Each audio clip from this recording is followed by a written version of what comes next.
So this morning, our dog Bucky and I had a standoff. I let the dogs out to do what dogs do in the morning, and it is cold. The temperature's in the teens, so I didn't leave them out there very long, only about 10 to 15 minutes. And then I opened the door to let them back in. Our blue heeler immediately comes in, but Bucky just stands out there and stares at me. Come on in, Bucky, I said, and he just stared at me. So I said it again, come on, Bucky, and he just stared at me. So, not really wanting to go out in the cold myself, I opened up the door wider to go outside. That's when he decides to run around one of our pieces of outdoor furniture and come in on his own. The blue heeler is staring at the Shih Tzu to say, "Dog, you're crazy. Why are you staying out there in the cold?"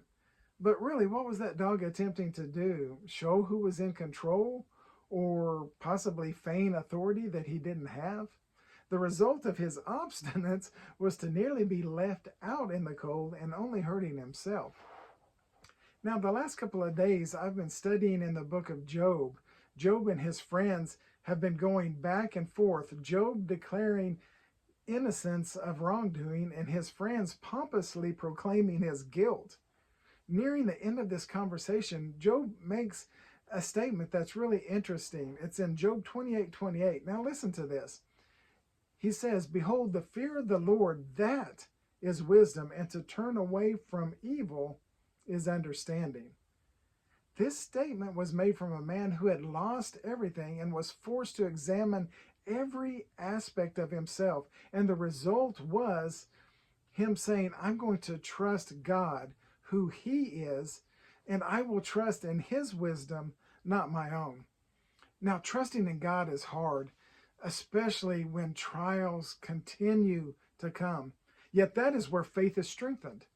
How many times do we find ourselves trying to stare God down, trying to be in control, when He in turn says, "If you will fear me, trust me, respect me, praise me, I will carry your burdens."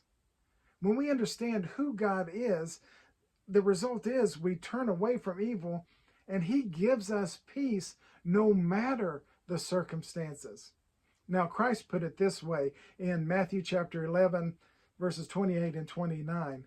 "Come to me, all who labor and are heavy laden, and I will give you rest.